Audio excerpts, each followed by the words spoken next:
Here we are again, getting started a little late, but we want to welcome all of you to this service this evening. Also, Eunice Smith, we owe a lot of tribute to her for pulling the stories together for this meeting this evening. And she's the one going to do most of the storytelling. Sam Shank is not able to be here. He has some stories. But as Eunice is sharing some of her pieces, there may be others of you that will, the story she has will trigger some of your memories. Feel free to raise your hand or somehow make yourself known and share those pieces as well. I don't know if we'll get through all of them or not. My guess is not, but we'll go for an hour at least and see how everybody is feeling on their feet by that time.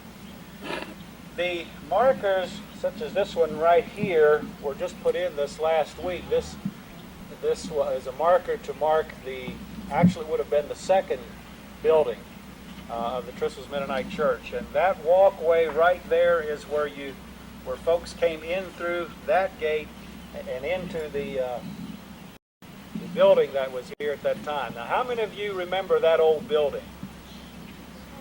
Quite a few of you. Okay. Well, thanks to our legal trustees for getting those markers in and up and running. So we're grateful for that. I wanted to say, I believe I did say thanks to Don for setting up the sound. Thanks to Eunice for working on this. And thanks to Dan Showalter. Eunice did a number of interviews with Dan to get some stories. Some others she got from Charles Halderman down here. And some from the rest of you who sent her stories or pieces to share. So, let's have prayer, and then we're going to turn our time over to Eunice. Father, thank you for this evening. Thank you for persons in this cemetery who have gone before us, stories of faith, faithfulness, and we pray that as we hear not only faith stories this evening, but just events of these persons' lives, that somehow our own lives would be enriched and encouraged. So guide us for your name's sake. Through Christ we pray. Amen. Okay, Eunice.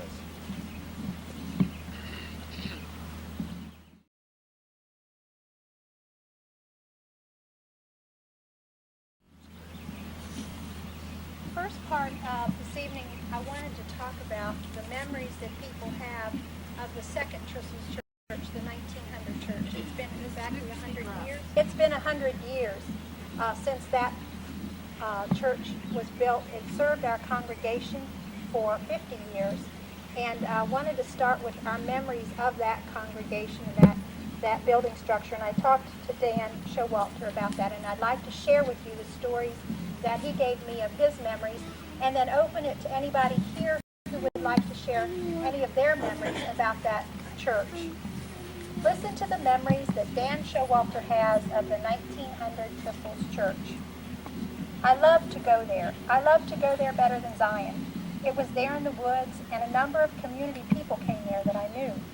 My 5th grade teacher, Lillian Pennington, came here. Cedar Run had their church service 1 hour earlier because a lot of the people wanted to come to Trissels for the preaching. We didn't know who was going to preach.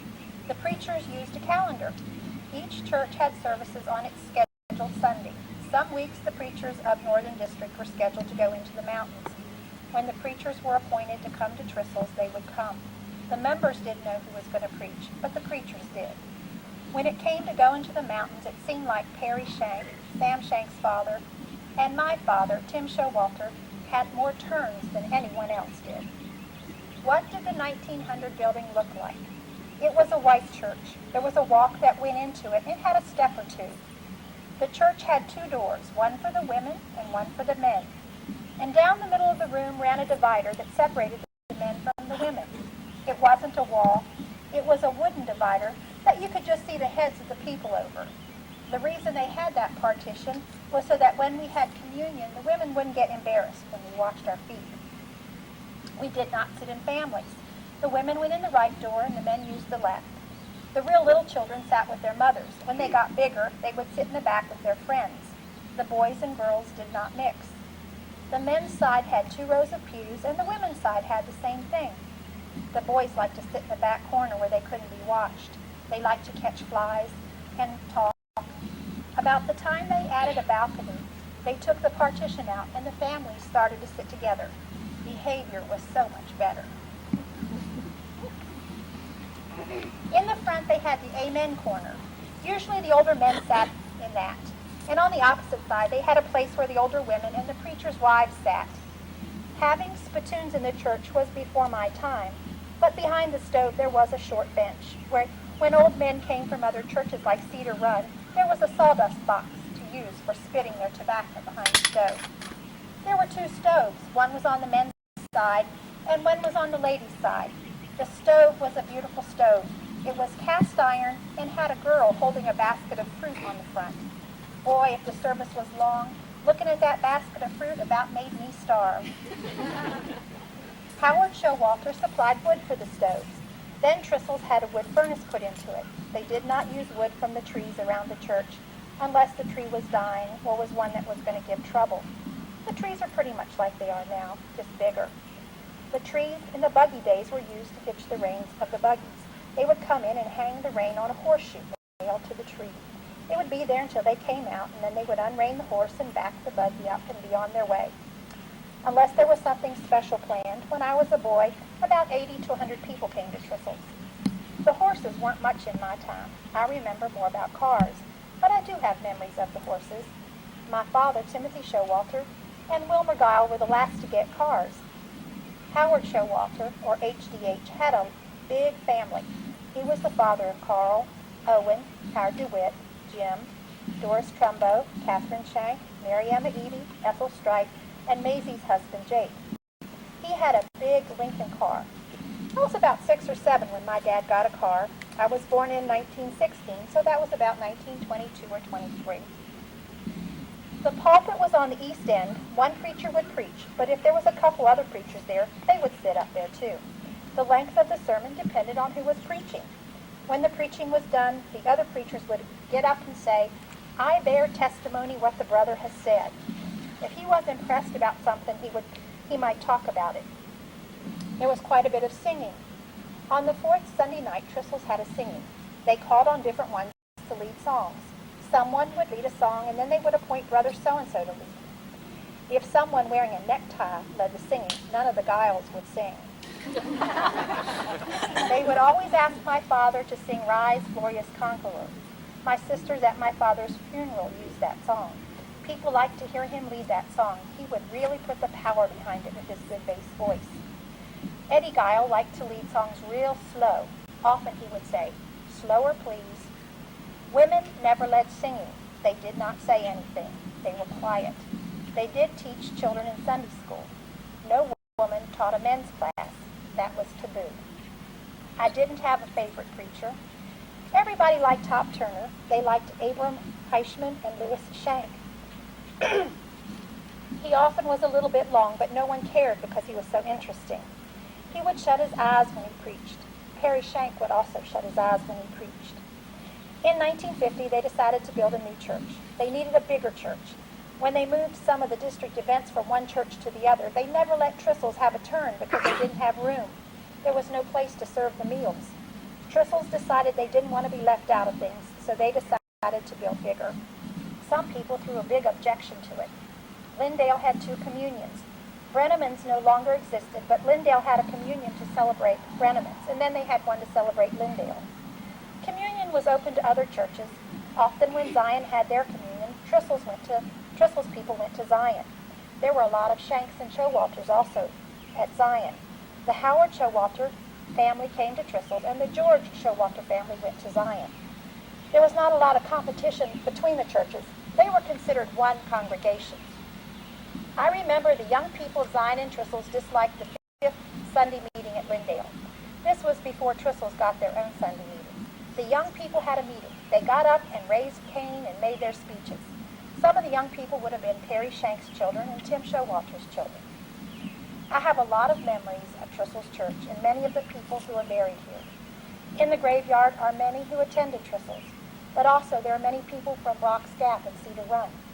Many of the smaller churches did not have cemeteries, so Trissels was used. A grave lot did not cost anything, so people who did not have a church would use Trissels. Trissels Cemetery was one of the earliest cemeteries in the area. Does anyone else here want to share any of their memories that they have of the Trissels 1900 church?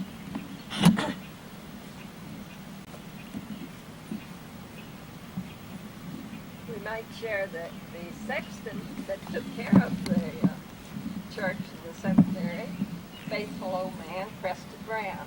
We're going to visit his grave. A lot of people remember Preston. Yeah. Any other memories of Trissels when it lived here 100 years ago? I remember the row of cherry trees down here along the fence.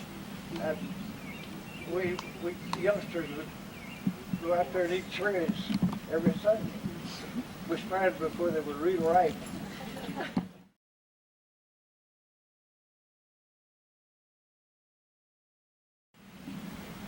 My plan for this evening is to kind of move through the cemetery in this direction, come swing around the back, and come around that end of it, kind of make a circle.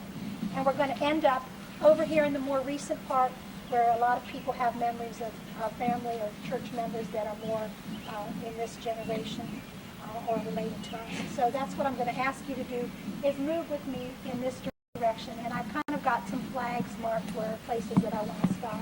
And if you have someone that I've missed that you know something about, please stop us and share your story or add to anything I have to say. I appreciate it greatly. Claude Jr. and his wife. They were bricklayers and stonemasons.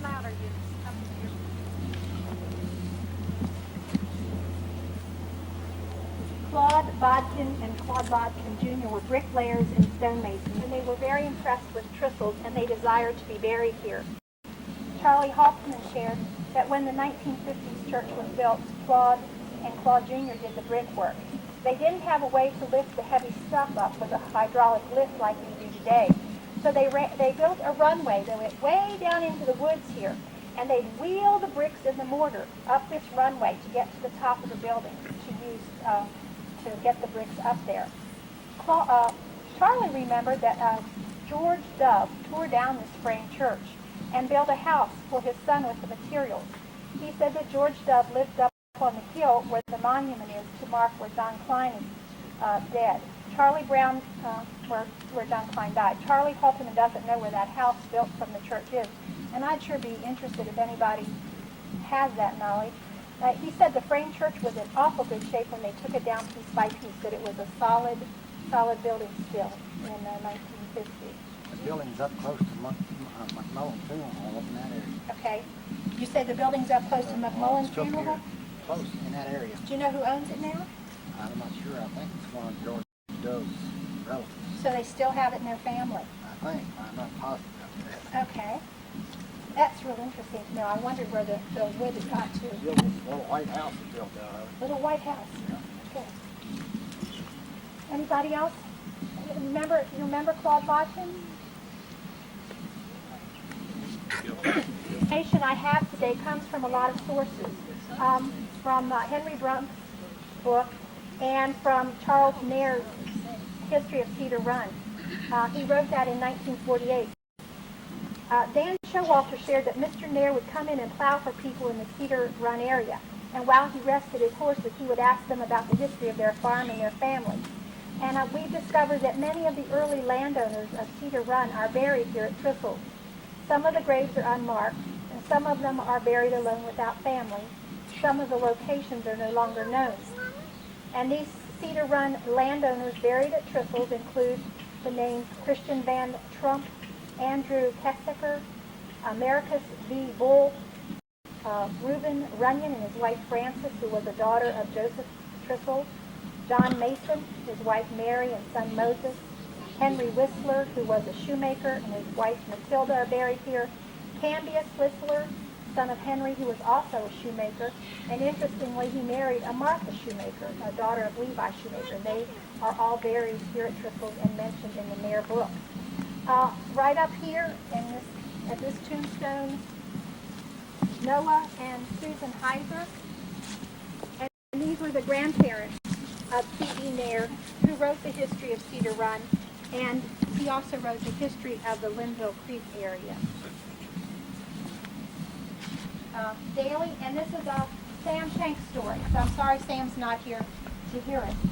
But he said Daly used to tease Sam Shank about wearing shoes big enough for turkeys to make nests in. So, on a trip to Canada one year, Sam decided to send Daly a package, collect. And after Daly paid for it and he opened it, he found a pair of Sam's oldest shoes in it. Annie Parks, Daly's wife, is the oldest daughter of Mary Dare Turner and Carl Falk's great aunt. So, and that's a Sam Shank story for you. We have a lot of M. Swallers buried here at Trissels. Dewey M. Swaller was a minister at Bethel Church. Cleta, his wife, was a sister to Nellie Guthrie. And I think we have B. Frank M. Swaller right up here, who's a father to Ray and Dewey, buried right here beside the Heidegger. So there's a lot of M. Swallers, and I'm sure a lot of you probably have some memories of the M. Swaller family. A lot of Turners in this church and they're fascinating to talk about, and I'm sure a lot of you have information about the Turners. We have Adam and Mary Turner, and the answer to one of my questions this morning about the bear is Adam Turner. He is mentioned in John Whalen's A History of Virginia for Boys and Girls, and in there it says that he killed a total of 154 bears, that he killed his first one in 1872 at the age of 13, and the most he killed in 1 year was 17. Gloria Swope's father guesses that total kill is a little high. He taught school. He was a supervisor of the school district. He was involved in politics. Whalen says that he is responsible for bringing the Virginia white-tailed deer back to Rockingham County. And his daughter Hallie Clutter, right here, carried the mail on horseback. And we also have Alice Dare Turner and John Falk buried just up a little bit here in the cemetery. We'll talk about them just a little bit later. Alice Dare was his daughter, and she and John Falk were Homer Falk's grandparents, Carl's parents. So we have Adam, who was an uncle of Ben Turner. I think we've got Ben here somewhere. Let's see, Benjamin's right here. Virginia Martin shares the story. She said that her father's land and Benjamin Turner's land met together right on the top where John C. Myers Elementary School is right now. And she visited and played and went there many times. And that Benjamin had a litter of pigs, and one of the Sal's would nurse. And so she got one of the little pigs, and she named it Susan, after Susan Turner, Ben's wife. So she was sharing that story with me. Eunice? Yes. Yes. Adam Turner. Adam Turner. Tell me about Adam Turner. I think he surveyed the lot for my first home. And his instrument didn't have a compass in it, but he could sight it. It did have a compass for north and south, but it wasn't magnified. And he did very accurate work in spite of the antiquity of the instruments he used. And anywhere you went with one of his deeds, it was accepted very readily. He has a lot of family buried here. He was the brother to Gloria's grandfather. Right, he's Gloria. Zach was also a surveyor. Okay, let's get this No, on. I'm wrong. It was Zach. It was Zach. Zach was the one who did Zach was Zach. the older surveyor. Zach. And her Uncle Yeah, Adam I'm carried wrong. the chain for Uncle Zachy's daddy to do a lot of surveying on the mountain. There was Yeah. a story he told many times that the government surveyors were in and couldn't get a track to come out up here in the mountain. And together in one day they started and made a circle and came back exactly where they started and had it all figured out. Is Zach buried here then? No, they're buried in Mountain Grove, exactly. We were at that funeral. This is Hop's, Brother. no, Hop That would be Turner a brother here. to Zach. Okay. And this is a daughter. Katie Turner is a daughter to Adam Turner. She taught school, I know that. And Frank was the son of Hop Turner. Yeah, well, Kate was. Kate was a daughter of Hop Turner. Oh, I thought she was Adam Turner's. They were No. Frank and Oh. her sister Okay, well, I learned something new. I always learn something new when I Add talk to that to your people. page. Yeah, okay. Is Frank Turner the one that went to our church? Yes, this is our Frank Turner right here. Yeah. December the 12th, 97. 7, This is our Frank. And where's Zach Turner's grave? His is right in the newer part, beside his second wife. Yeah, we'll probably see that when we come around. Okay. Any more Turner stories? Okay, let's walk on down this way.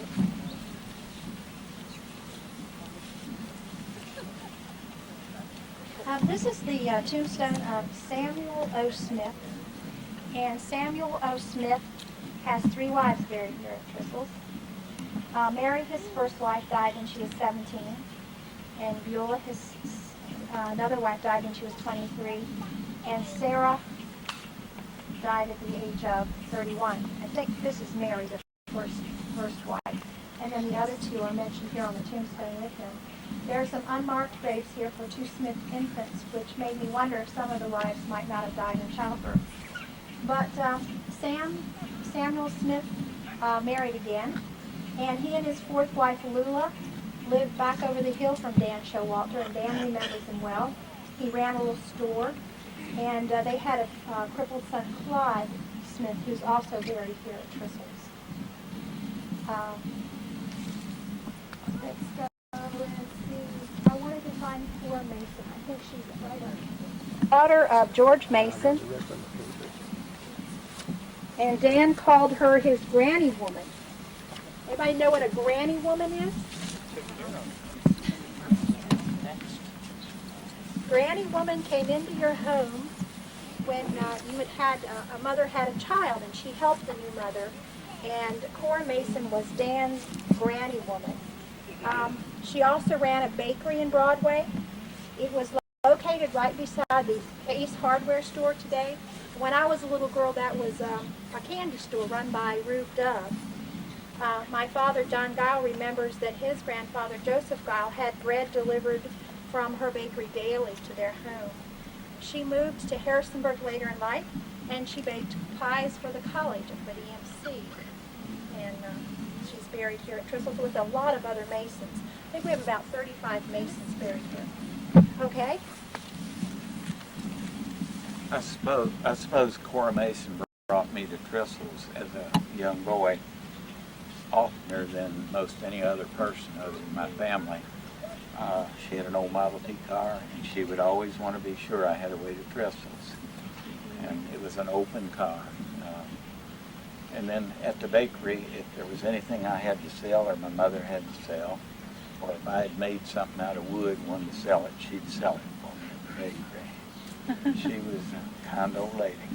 I understand she also had somebody who roasted peanuts and sold peanuts out of her store. Hump Turner. Hump Turner. Virginia Martin was telling me about Hump Turner. He had trouble with alcohol, but she tried to help him. She really tried to help him. Cora taught my Sunday school class. She didn't like it down in the auditorium where there was one class after another, so she took us up in the pulpit, and she expected us to watch her rather than what was going on out there. But she made us memorize an awful lot of scripture. I memorized more scripture under her than ever in my life. She left a lot of money to the general mission. She donated a lot of She money. lived frugally, but she left a lot of money. I know she never married. She never married. Do you have any explanation why these graves are running facing east? And now they're up. You know why? When the judgment day comes, they'll rise in the east. That's why they always built there. Oh, They you got think? space in the east. That's what they say. But he's wondering why the new ones then are going the other way. I guess they don't believe that anymore. I have no idea. What do you think? I'm not sure they're not You more might east have the than these answer. are. I don't believe know. I believe they're more east than these are, really. Well, I'm not sure. I don't know my directions anymore. But that was only the explanation I'd heard. I thought it was perhaps how the building was set. Let's come back here further toward the glass, and John Montgomery Glass and Emma Spencer Glass. They are not Mennonites. John Montgomery Glass gave land for what was called Glass Church near Coose's store. And in 1991, it had a sign that had a faded sign on it that said Bethany and seemed unused.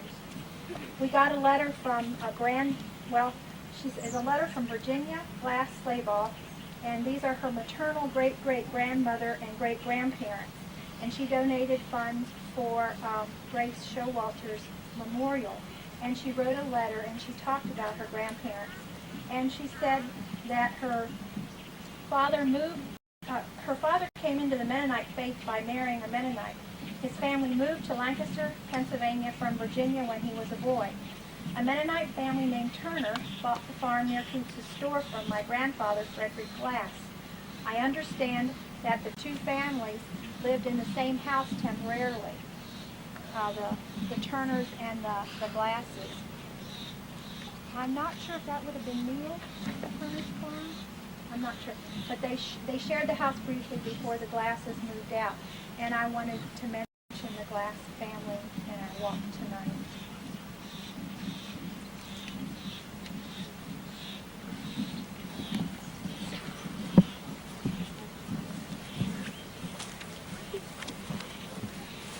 We have two tombstones here in German.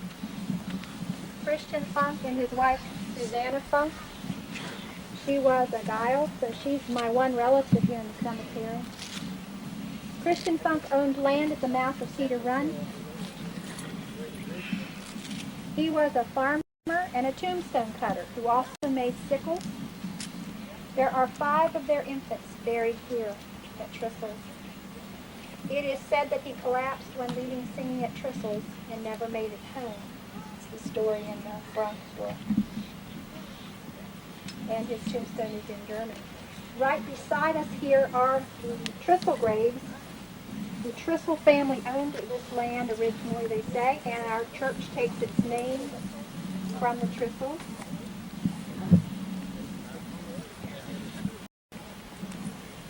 Barbara Trissel's grave is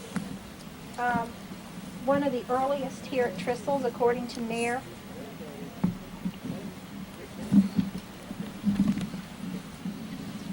And they have recently put a new tombstone in for the children of Joseph and Rebecca Paul Trissel.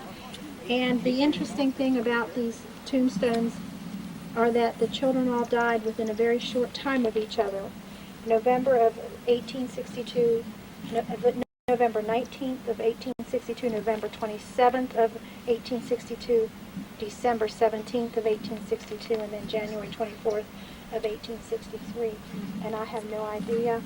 Wasn't that the time of the Great Flu epidemic? Well, there was a Great Flu epidemic in 1918 that I know about, but this is during the Civil War. Yeah. Is this part of the Trissels name? Is that church name? I mean, The family, yeah, that same family, a little later generation. You'll find in this cemetery there's a lot of unmarked graves, and many of them are children or infants that never survived. It was a very rough, difficult time for children and for women of bearing children. Many didn't survive, and I was amazed in the cemetery how many children's graves we have here.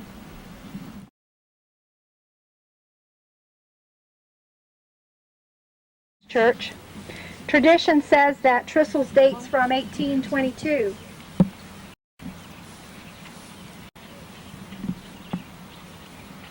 For the sum of $15, Abraham Neff and his wife Catherine sold 1 acre of land, including a graveyard. And the graveyard was already in existence when the acre of land was sold to the said fraternity within Meadowwood Church on 31st of May, 1823. According to the Bronx book, I believe. No, I'm sorry, this is Nair. It says the church was located in the southwest corner of the lot. A lane passed between the land lying to the west and the church with the graveyard. Horses were hitched to the east and the north of the church. Timothy Showalter, Dan's father, removed the first board when they tore down the first church. Most of the materials were sold at auction. but they used the foundation stones for the second church built in 1900. While construction went on, Trissels' regular first Sunday of the month meeting was held at Cedar Run Church of the Brethren. Here is where we're estimating that the location for the first Trissels church was.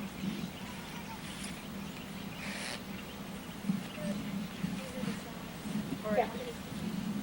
Trissels, this building was 20 by 25 feet long. It was a log structure. It was enlarged in 1850 to about 30 by 40. And then in 1900, the second church was built, and they totally moved the location from this land. In fact, this piece of land was traded away in exchange for land on that side of the cemetery. We bought this back recently. This is our most recent cemetery.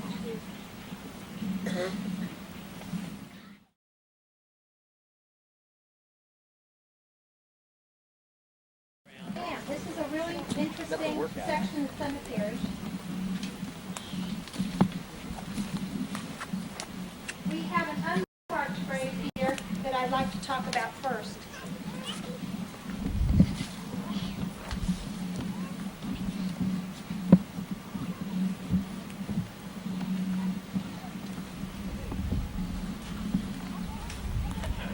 I got this information from the Isaac Ritchie Book of Virginia. We have buried at Trissels a Solomon Ritchie. His grave is not marked, but according to the Ritchie Book, he's buried at Trissels, and this is the plot for Solomon Ritchie. During the Civil War, a bullet struck his belt buckle, whirled him around, and it saved him from being killed. So I found that very interesting about Solomon Ritchie. The rest of this tombstone that's enclosed in concrete is the Brown Cemetery. James and Phoebe Brown and their family were early landowners here in this area in Cedar Run, and they're in the Nair book. James's grandson Preston, and this is Preston's stone right here, was the sexton for the church for many years. He made the fire, and his mother would help him clean the church. He never married. Charles Halterman remembers coming to the church with Preston when he came to tend the church. Preston worked for Mr. Milton Halterman, Charlie's dad, right down over the hill here, and lived beside their farm. He recalls that Preston would fill 2 large sacks of leaves from the trees. He would tie the end together and carry them home, one hanging down the front and the other slung over his back. And he used them for bedding his few cows. He did not drive a car. He always walked up here to the church.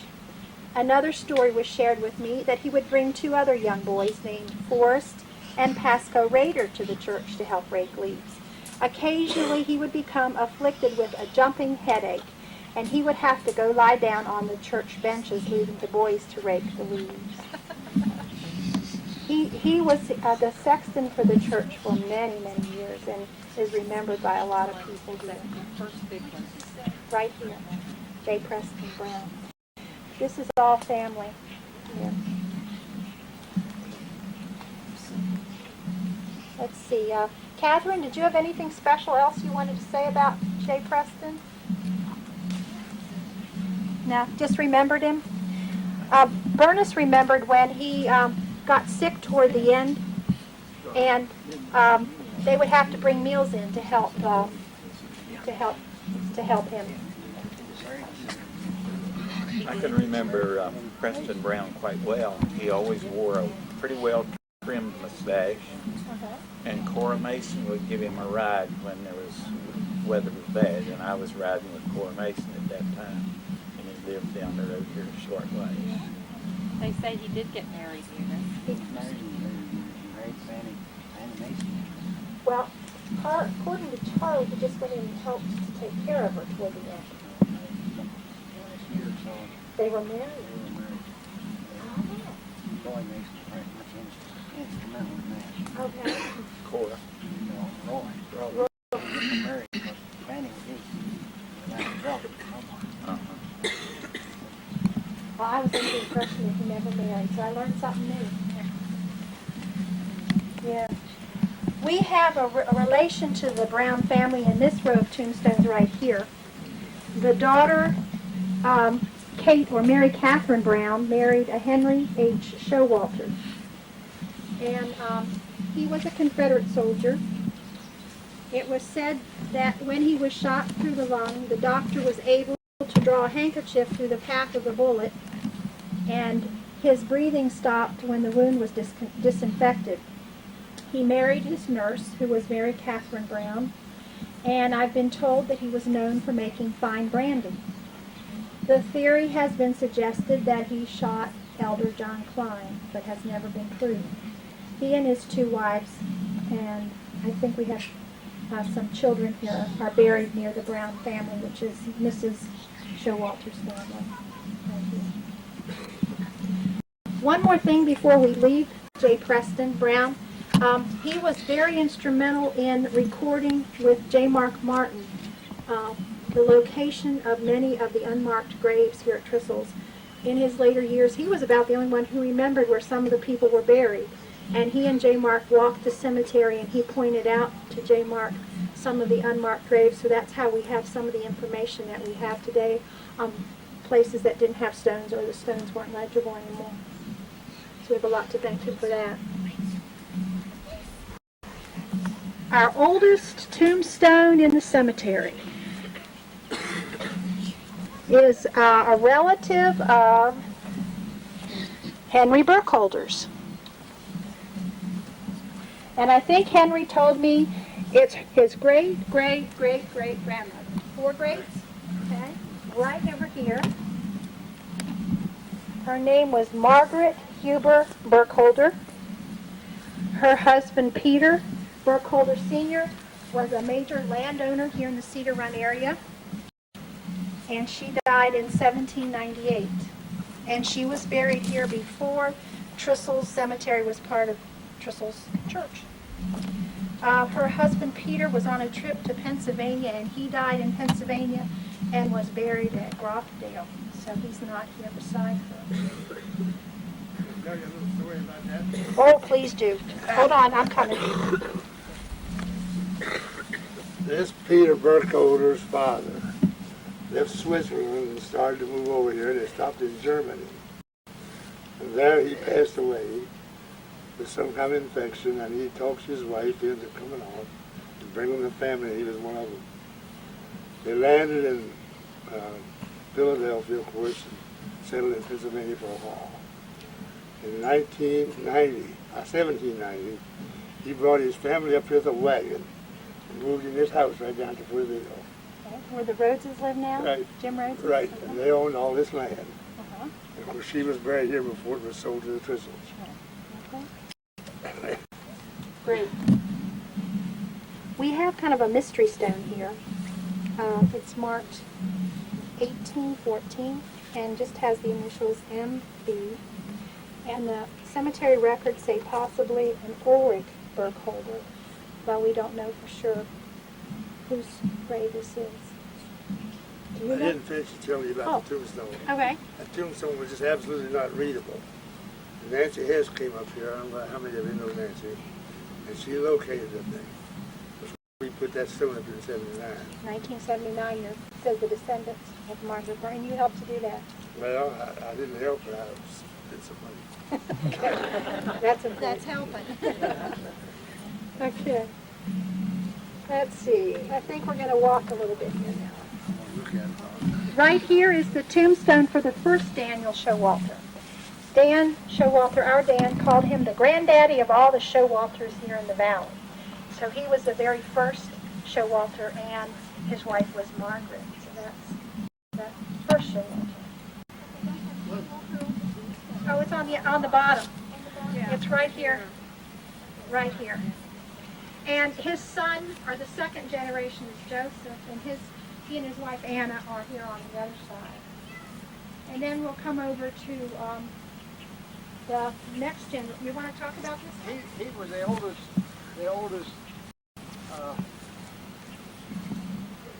that spoke German, the last preacher that spoke German here, huh? I don't know that. Huh? We got. I don't know that. Which is the last one to speak German? The second one? Okay. The second stone Okay, the second big tall stone is another Daniel. That's the third generation Showalter. And his name was Daniel, and he was a minister. He preached in German. And Dan, our Dan Showalter, and there are Dan Showalters here, said that nobody liked to hear him preach because he preached in German. But that there were some Lutherans back in the mountain area that spoke German and just loved when he came to preach for them. He rode horseback and he would go back and preach for them. Was it Daniel and Nancy then, the next generation?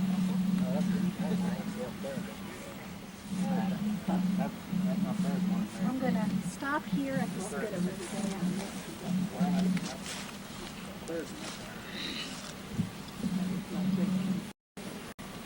In this area right here, we have three different groups. This is Noah Spitzer and his wife, Sarah, Edgar S. Pennington and his wife, Anna, and we have Jacob Pfeiffer right here and his wife.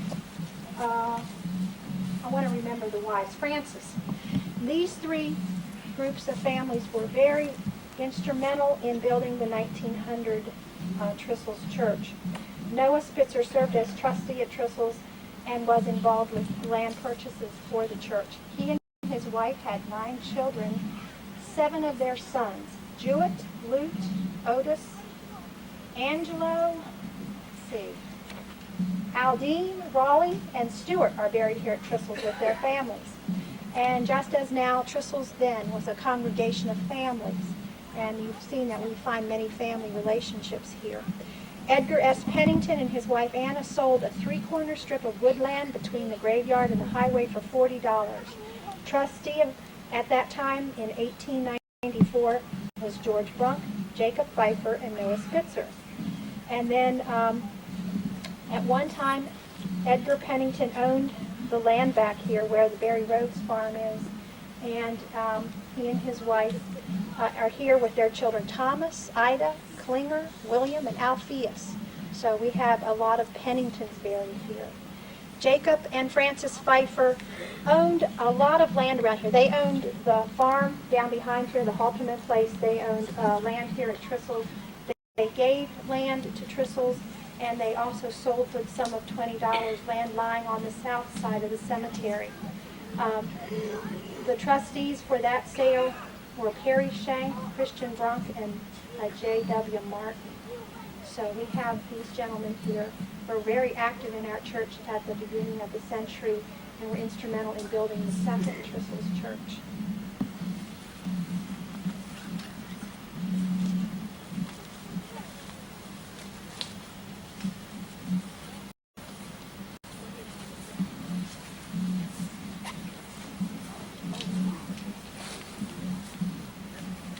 I've missed somewhere up here, and I'm not sure where he's located. I just wanted to mention Anthony Showalter is buried here at Trissels.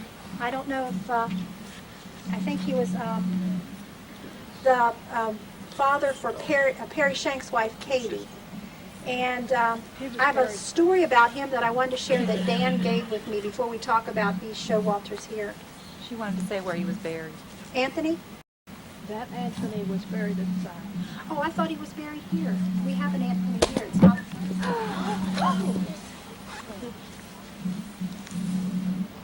Anthony Showalter, who is Katie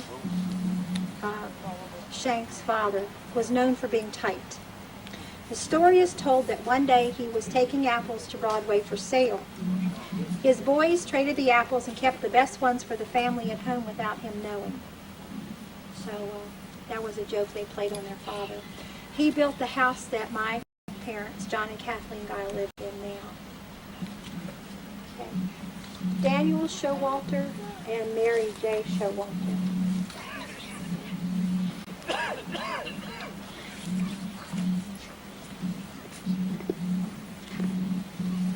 This story comes from Jim Showalter. If I don't get this right, you're going to have to help me with it, okay? Daniel, father to HDH, had a brother named Michael who joined the Southern Army, but Daniel did not. In an attempt to escape punishment for not joining, he attempted to travel to Ohio, where he would have been safe, but he was captured in Wheeling, West Virginia, and imprisoned in Libby Prison in Richmond. Conditions were terrible, with poor sanitation and starvation. His health was always poor after this time. His wife, Mary, attempted to keep the farm and family going by herself. And this is the farm where Glenn Showalter, son of Howard DeWitt, lives today. He returned home after his wife was able to raise the $350, is that the right amount, $350? Needed to buy his freedom. He died at the age of 48 because of his poor health. His father, Daniel, outlived him by 2 years and died in 1889. Check the tombstone. His son, HDH, which is buried right here, was 4 years old at the time of his father's death. HDH later bought the home place and supported his mother and crippled brother and raised a large family. Anybody else have any Daniel stories? You're smiling at me, Joyce. Got anything you want to add? You're doing fine. Okay. HDH. I remember HDH when I was a young girl coming to Trissels.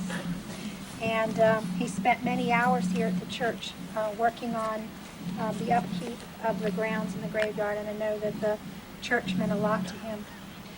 His wife, Flossie Grove, is buried here with him. I know that he was a member of the board of directors of the Valley National Bank. He was a major farm owner here in the area and raised a lot of cattle and a big shipping of cattle out. Anybody want to share some stories of, because I know we've got a lot of his children and grandchildren here at this church.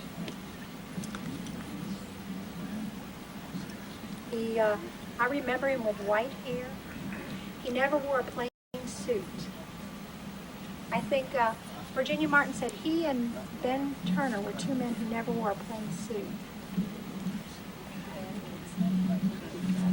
Yes, Doris. He had a real good bass voice. He loved to sing. He often led the singing. But then in later years, I'm not sure which year it was that he lost his voice. He had paralysis of the vocal cord, and then he couldn't sing, and he couldn't even speak well. People had problems understanding him, and that was always hard for him. Do you want to tell how he got his name? Yes, I'm not sure where the Howard came from, but of course the Daniel was a family name, and Hercus.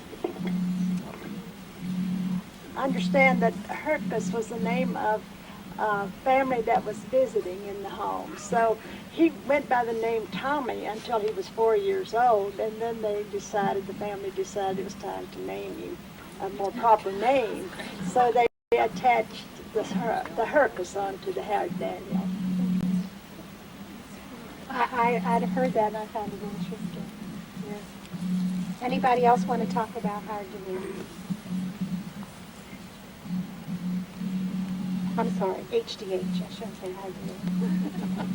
I'll get my Howards confused.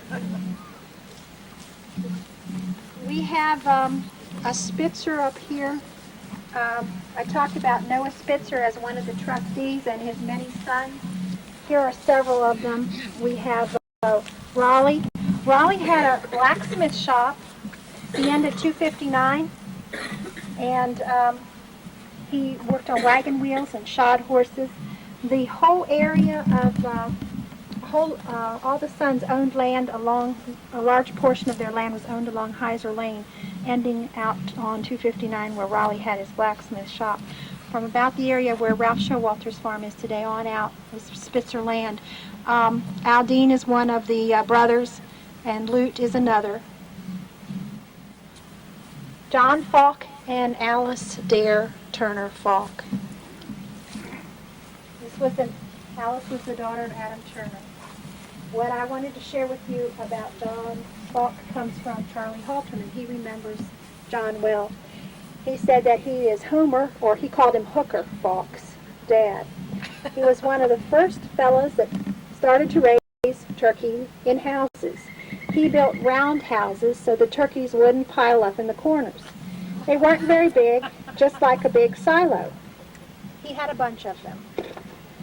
After they commenced putting up regular houses and using wire around the brooder stoves to keep the birds from piling up, the roundhouse idea ended. He was the first one who had the idea to put turkeys out on the range. He built a brooder stove. Charlie Wampler took him to Washington to get a patent for it. It was a wood brooder stove that was kind of square. Mark Showalter's was round-shaped. That was your father's. Right. John Falk got tired of making them, and none of his boys were really interested in it, so they didn't make too many. He raised a lot of chickens and turkeys. His boys raised a lot of poultry. Homer still does, and John is Carl Falk's grandfather. Another one of John's boys was named Bush. His real name was Weldon. There was Scrub, or Casper, who's buried here. He ran the hatchery. And then Paul, his nickname was Poss, ran an antique place. Casper built his first hatchery next to where Poss lived, and he built another hatchery down on 613 near Neff's lumber mill, near the greenhouse down there later. Charlie Halterman said he sold eggs to him to hatch. He sold good birds. You didn't get any calls from John Falk. He took the calls out and gave them away. After that, he got into the feed business, and he was a fine man. And anybody else want to share any memories of John Falk?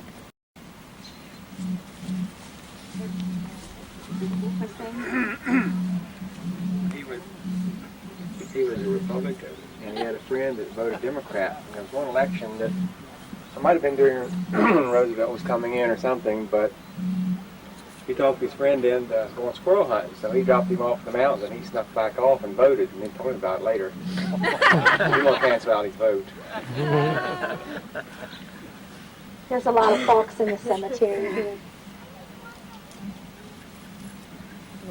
Usually tell how much somebody gives, but we weren't expecting anything from them.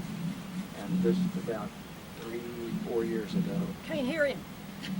3 or 4 years ago, we received $5,000 from the Spitzer family for upkeep here at the cemetery. We appreciated it. We knew some of them. I didn't know how many of the Right.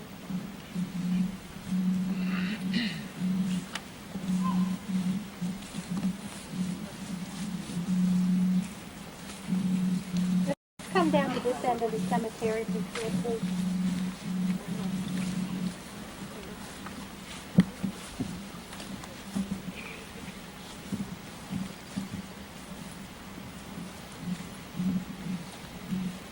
We have here, I just found out this evening, Anna Eleanor Harper, and she worked at the Broadway drugstore, I believe, for many years.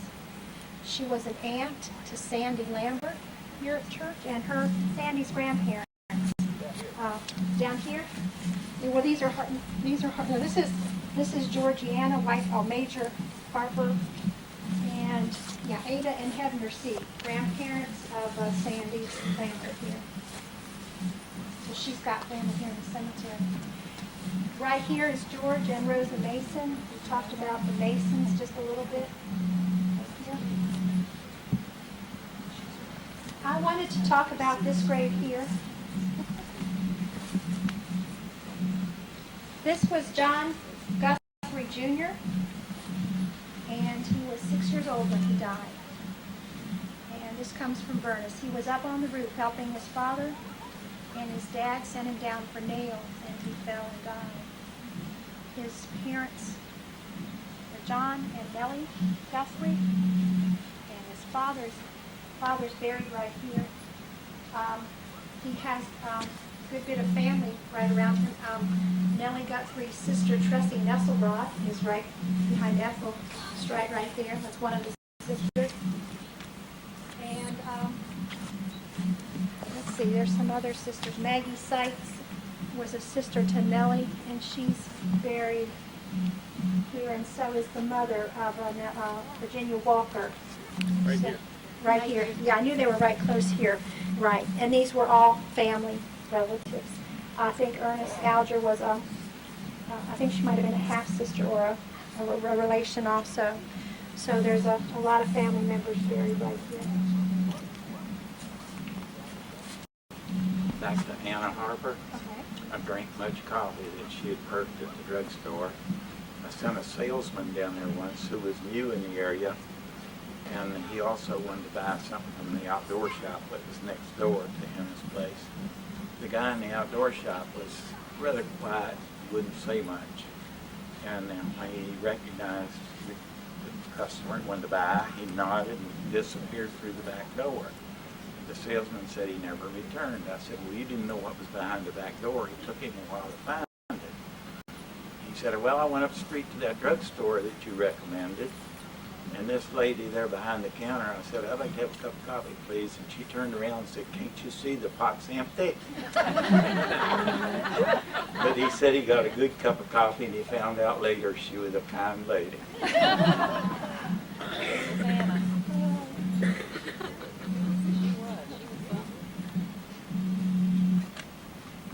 Come on, walk this way. We have, you want to talk about George Mason? No, I remember him, but not like some of you. How about this grave here with the Mason? George Mason was a machinist, and he was one of the first ones that worked at Broadway Metal Works. He's a brother to Cora Mason. He has some children buried over here. We'll see their graves. They're in the newer part of the cemetery. Raymond and they're Fats and Slim. Yeah, the newer part of the cemetery. I know it. I've seen it. Frost. Frost was his son-in-law, right? Furnace Yeah, was they're still living down in the corner. right. This is Frost Falk, or he's called Pete Falk. It says he was the oldest son of George Mason Charles Falk. I'm sorry.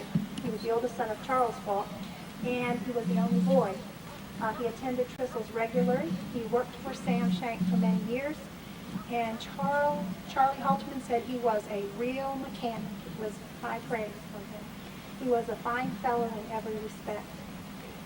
And his wife, Furnace, is still alive. And she likes company. Okay, and he likes company. We have a couple more of the Spitzers here, sons, Clinton and Jewett Spitzer. I'm not sure how he's, is he a brother? Okay.